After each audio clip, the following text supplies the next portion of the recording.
Here we go. Good afternoon, Steve. Good afternoon, Paul. How are you Okay, doing? mate. Good, yeah. Yeah, this is Steve Redshaw. Hello. Redshaw, sorry. One of my oldest friends. Of course, yeah. Yeah. Going back to the 80s, Yeah. pretty much, yeah. So we just said before we started filming that you were going to start with your first night out in town. Oh, what a disaster. It was just, it was good actually. I mean, I'd only just left school, so I was like 16. It was 86, I think. And it wasn't a proper club. It was really interesting because I just went out with some mates who were older than me, and we had 3 pubs which we went to, which was, it was the old Wellish, the old Shambles before it moved, then Corbiers, and then we went on to a club. But before I ever went to a club, we went to this place called Piero's. Oh, I remember that. Do you remember that? Yeah. It was down the side of Cross Street. It was just down a back alley, and it wasn't really a club. It was open till 2. That's why we went. And there was a woman sort of knitting on the door, just taking like a 50p off you. And we went downstairs, and it was just a pool table, but they played music late. And me and I think it was Dominic. You know Dominic, don't you? And we went down, and we were a bit smashed, so we put 50p down or 10p or whatever it was to have a game of pool.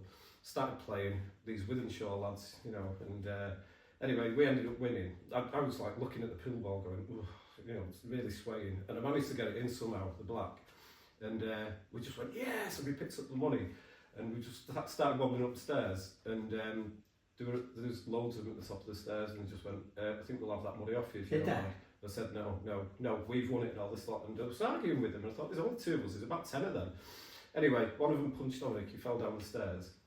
One of them punched me and I just stood there and went, oh, I've been hit. But because I was so drunk, I didn't feel it properly, so I just sort of walked down the stairs, and that was my first introduction into club life, really. Yeah. You was a punk at school, weren't you? Yeah. The drama teacher set up a club called the Steve Strange Club, which was this is terrible if you think about it, I was only like 14. Well, because of you? Because of me, yeah. Is that why you called you Steve Strange? Yeah. And I wasn't even in the club. Yeah. It was just, and he wasn't even my teacher, but because he had like bleached spiky hair, a bit like Billy Idol, and a big cross hanging out the ear, he just decided to set up this club saying, "Are you strange?" And I was walking around school just seeing all these badges saying, "Are you strange?" And I went, "What's this about?" He says, "Well, have you not heard? He's made up a club about you called the Steve Strange Club." And I went, but then my other mate, Crowy, he set up a club for him as well called the Mr. Grey Club, because he was like, not so interesting. So I thought, well, I think at least they got the best one there. But yeah. Didn't your brother? Did he own the Asylum Club? Yeah, he took it over in around 88, I think, just after it was Berlin. Was he still? Oh, was that Berlin? That's Berlin, yeah. Oh, I didn't know that. Yeah, that's where Berlin was. I never went to Berlin because it was a little bit before my time and stuff. But yeah, the Asylum. They weren't there for a bit as well. And Dave Booth used to do the DJing. Yeah. But he decided to open it up as a sort of psychobilly club, and it was really good. The only trouble was that on psychobilly nights they all have a habit of dancing like that, just punching people in the face.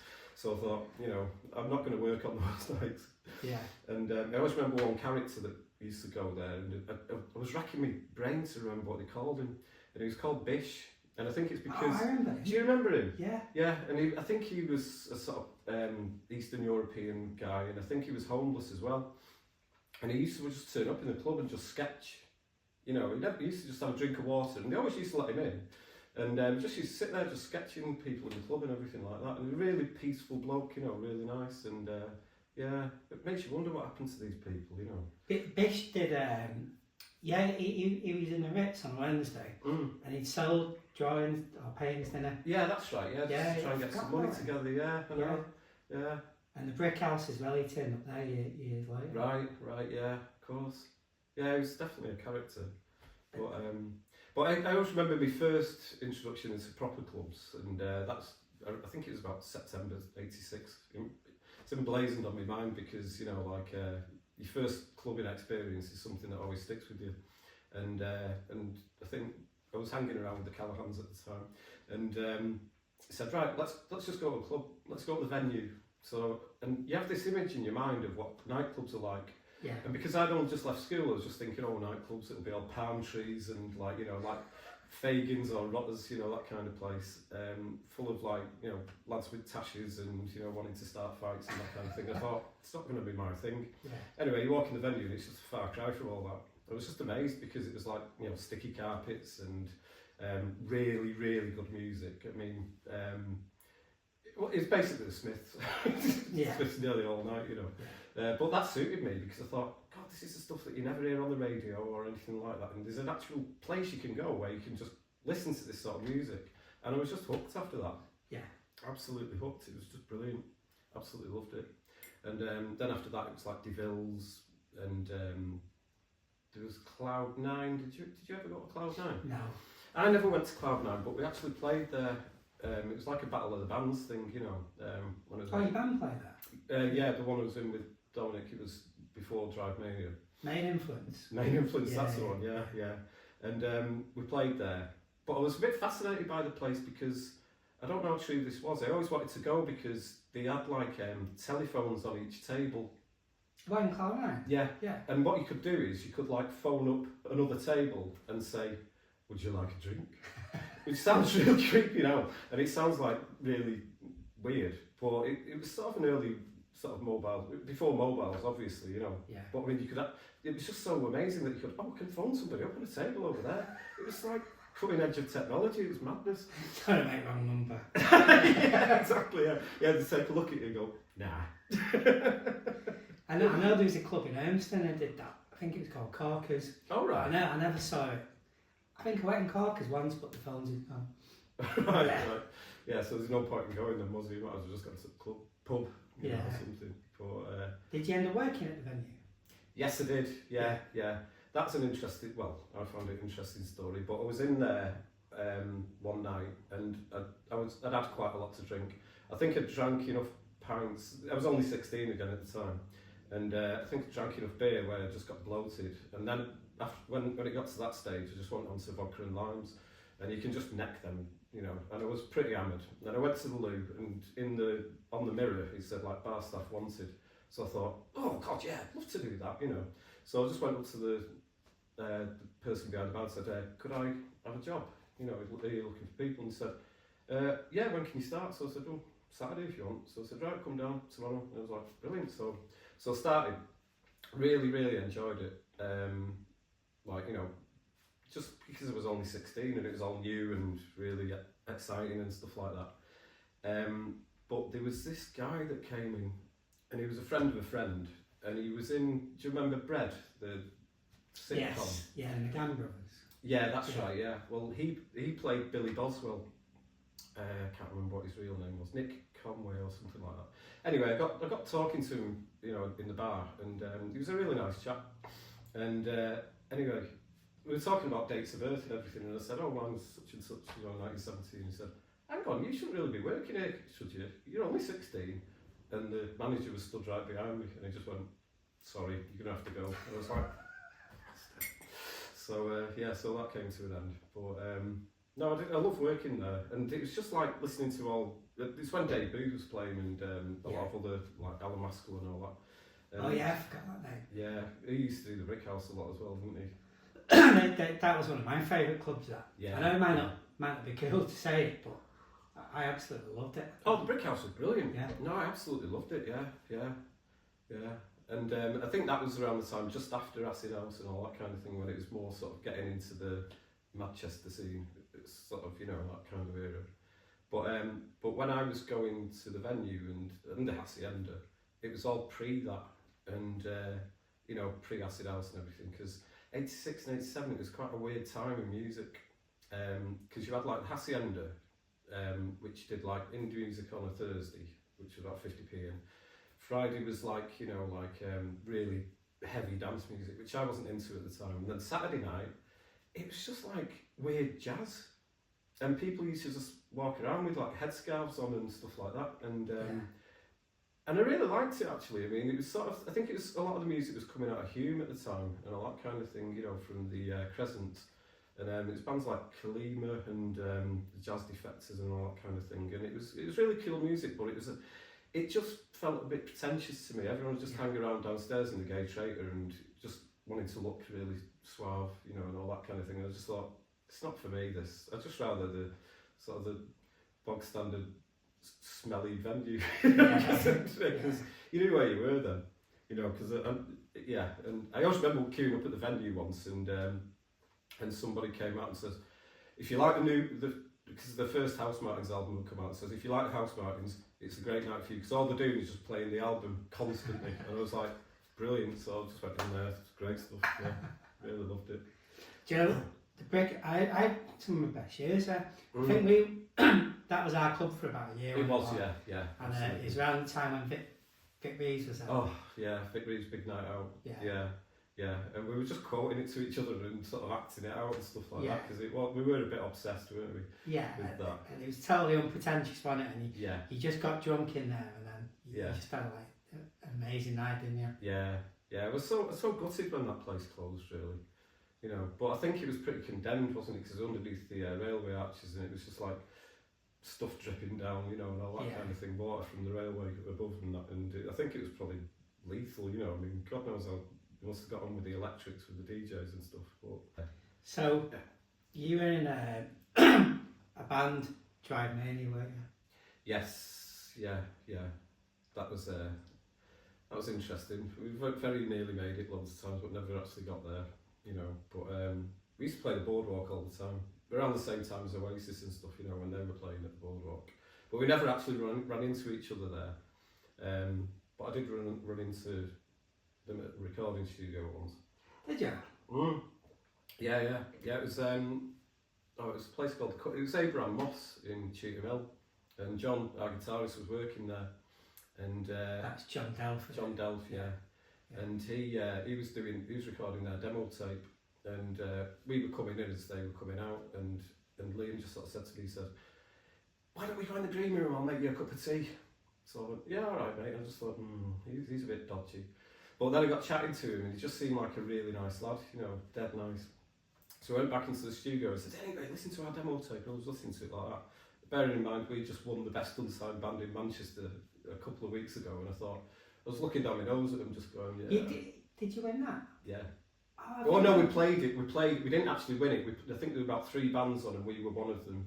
And it was like it was the first in the City Festival in the Boardwalk in '92. So. I forgot about in the City. Yeah. And I think Tony Wilson was in the audience and people like that.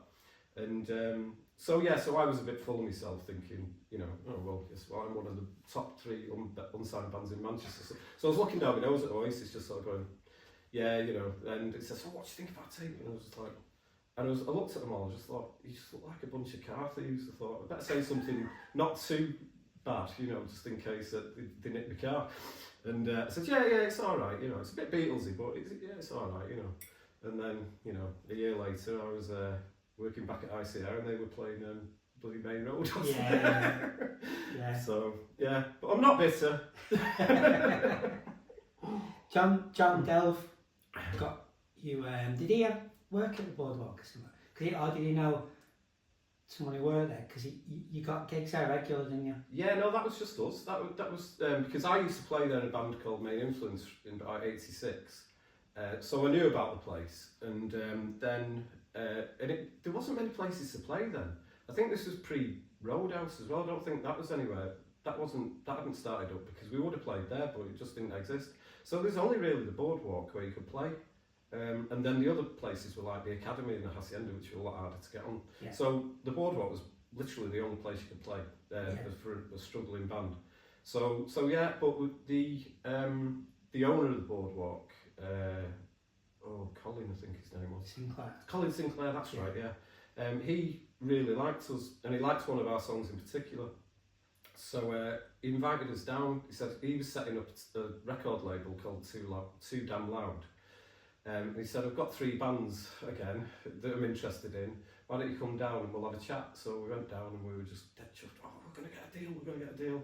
Anyway, some other band called Wonky Alice ended up getting the deal. Oh, Wonky Alice. Yeah, they got the deal and not us. So,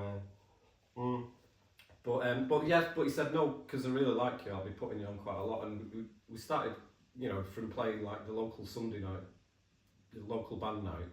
we started supporting people and stuff like that, and I think we headlined a Saturday night once because I think a band called Kingmaker was supposed to play and they dropped out. So he said, "Would you mind doing the top spot?" So I was like, "Go on then." And he says, "Yeah, you'll get a crate of beer for it." And I was like, "Oh, excellent! We paid for a gig at the last, you know, we've had to sell tickets for."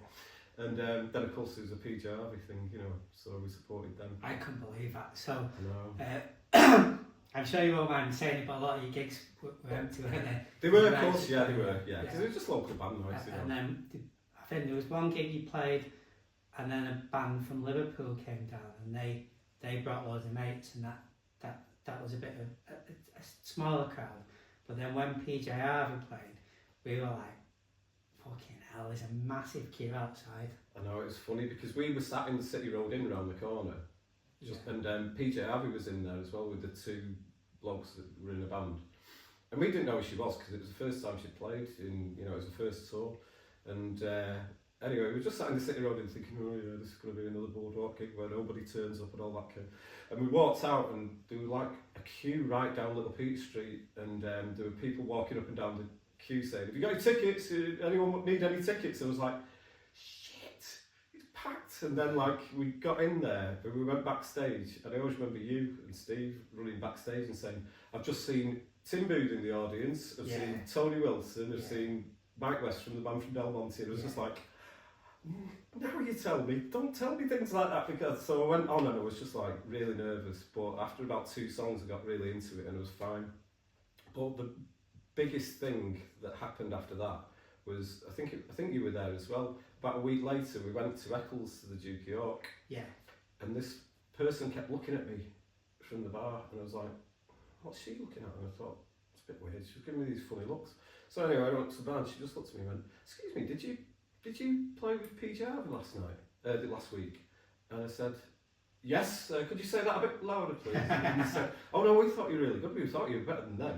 And I was just like, get in, you know, but Yeah, because you had 2 new tracks that were really grungy, and I saw an old school mate who didn't know that I knew you, and he was like, them last 2 tracks were fucking amazing. Yeah, that was the direction we were going in, really, sort of, you know, it's heavily sort of My Bloody Valentine and Spaceman 3 based, you know, sort of influences in that.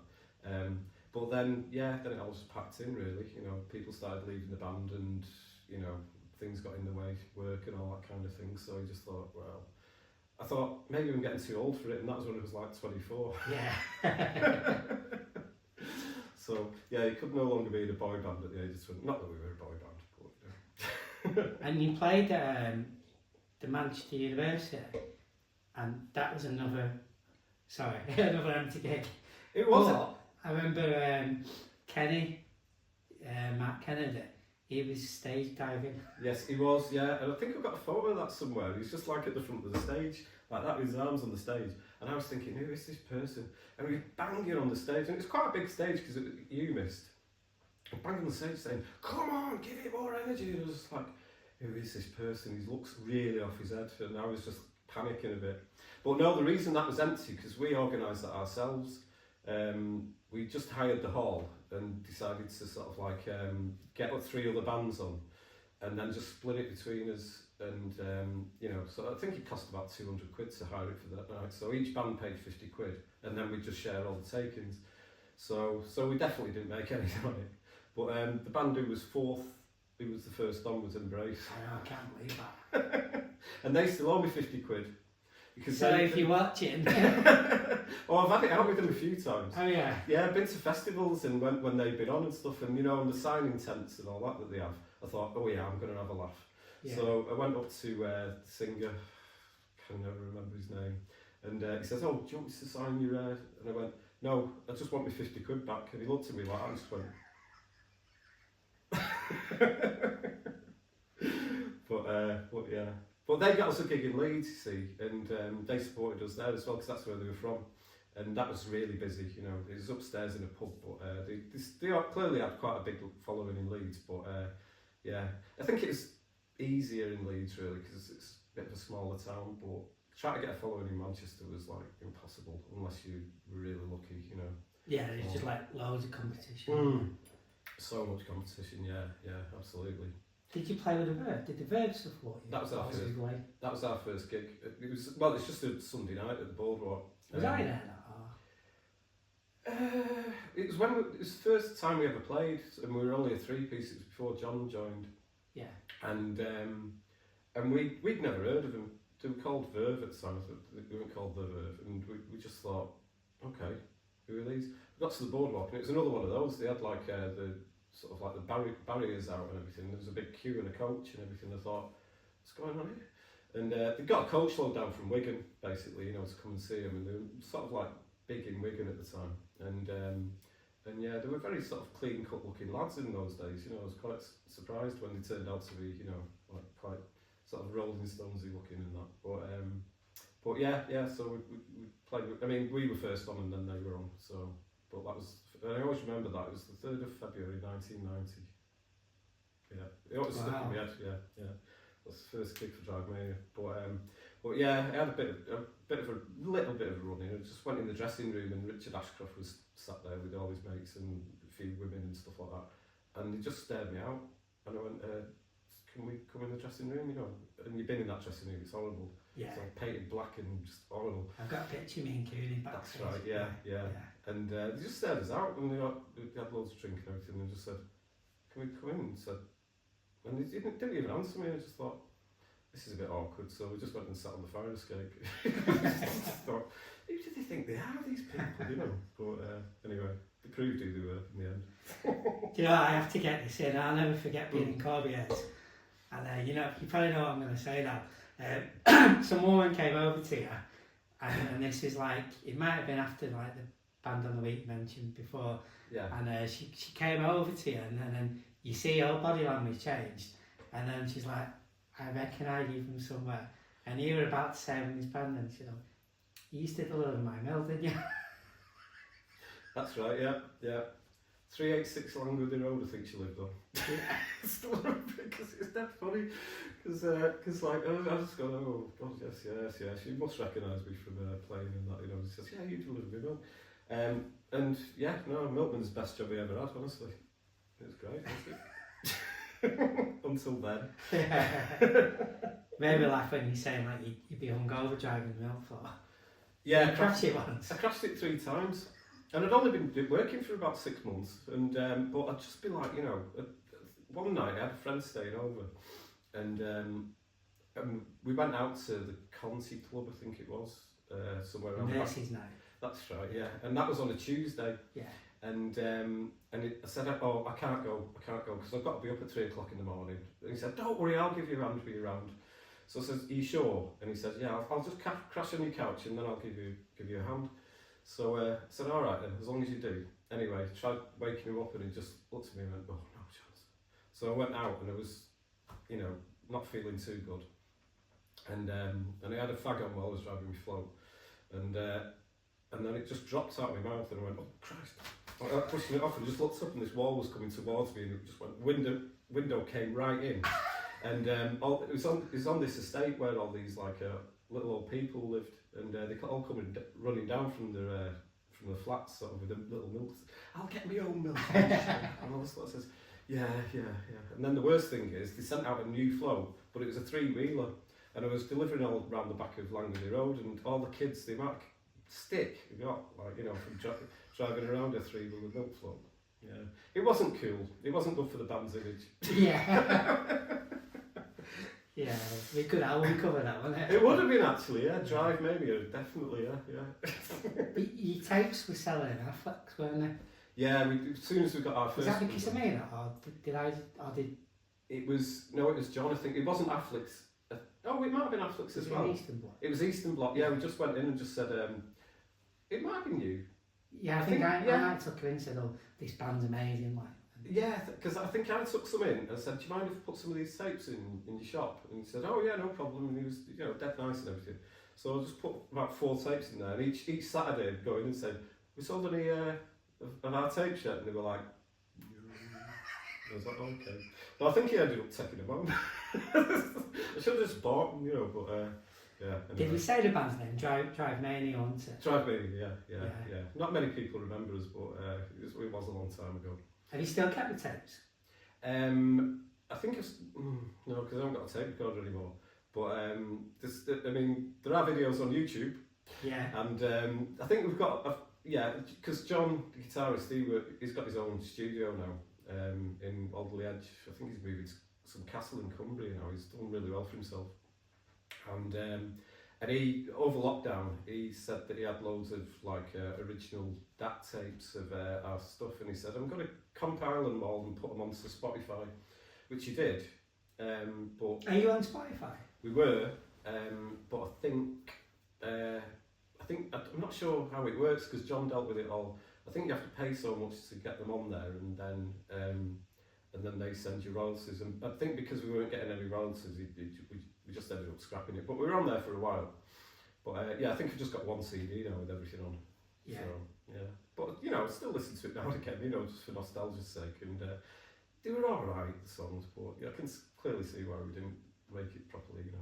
I used to have a problem with writing lyrics, you see, because I used to write all the stuff, but I just couldn't be bothered with lyrics. So I just used to sort of write them on the bus on the way to the studio and stuff like that, just thinking, what rhymes with pig? That's the way it's right. There was no inspiration there at all. It was more just writing the music. I should have got someone writing lyrics really, but yeah.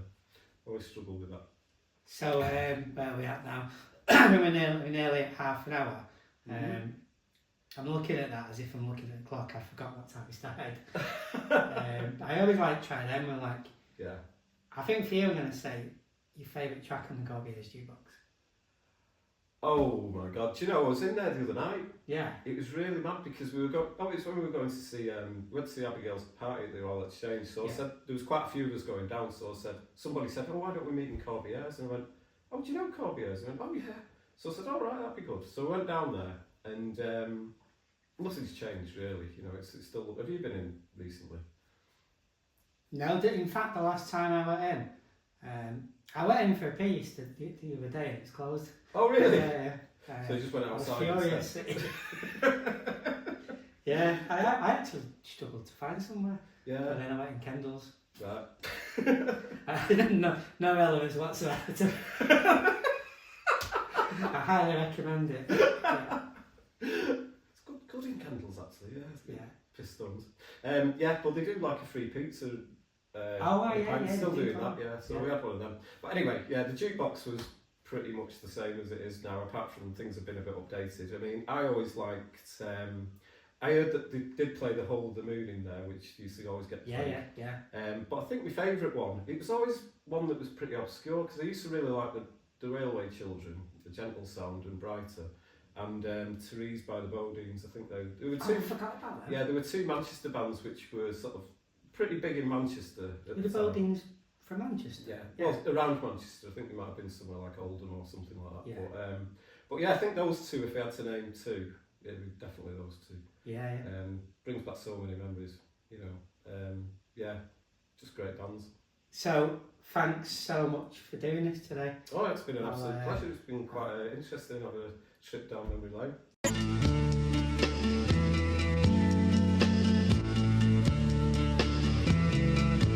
There's a small number of people around this town, and the wind's whipping up all the litter around. I've been sitting round here for a number of hours, staring through the mirrors of the desolate towers.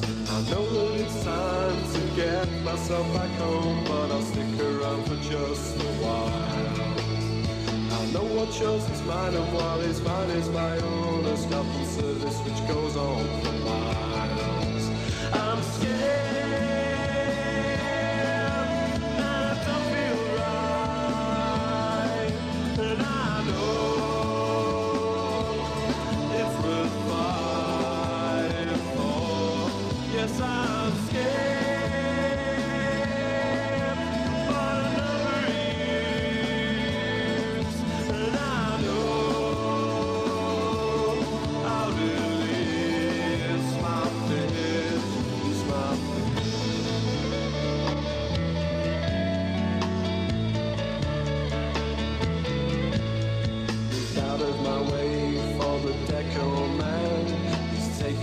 Too much of my attention span.